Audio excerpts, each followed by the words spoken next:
Before we step into this module, we would like to define a few terms to avoid potential confusion. In this module, we will talk about how to prepare for sales engagements with a prospect or a customer. And by sales engagement, we mean some form of interpersonal interaction with a prospect or customer, including over the phone, video calls, web conferencing, or in person.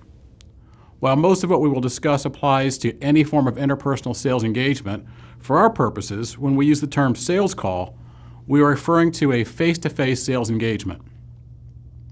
Ben Franklin said, "By failing to prepare, you are preparing to fail." This is certainly true when it comes to making sales calls. Salespeople unprepared for a sales call with a prospect or customer are less likely to be successful than those who take the time to prepare. Here are a few reasons why salespeople don't adequately prepare for a sales call. They don't think they need to do it. They forget to do it. They don't know why to do it. Or they don't set aside the time to do it. Or finally, they don't know how to do it.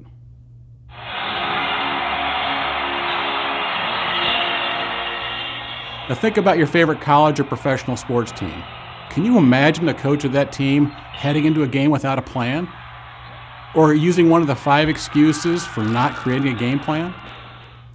When we game plan, we set objectives. We think through the plays we are going to use, we anticipate the plays our opponents are going to use, and we create response strategies to those plays.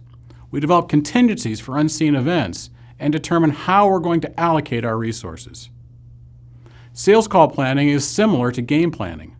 When we engage in effective sales call planning, we set meaningful objectives. We outline what we're going to do, anticipate what our customers are going to do, we create contingency plans, and determine how we're going to allocate our time and other resources to ensure success.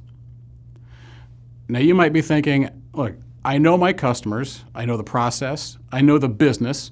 For me, planning is an unnecessary waste of time. While it's true that in some instances, less planning is needed, it's also true that in every instance, at least some planning will lead to better performance. In the book, Cracking the Sales Management Code, a book we highly recommend you read, the authors make the point that while having a detailed sales call plan isn't always necessary, especially for veteran salespeople calling on established customers, the mental discipline of planning is essential. In other words, never head into a sales call without at least a basic plan in mind, if not written down. And that plan should include a purposeful sales call objective. Now, I learned that lesson the hard way. I went on a routine sales call with one of my regular customers. The sales call was one of my periodic meetings to check in with my customers. And keep in mind, this was long before email and cell phones, so personal visits were common. By the time I arrived for our scheduled meeting, his day had become hectic. He asked me to remind him of the purpose of the meeting.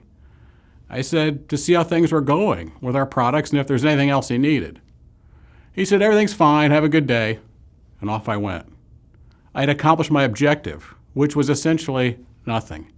I had wasted 2 minutes of his time and about an hour of mine.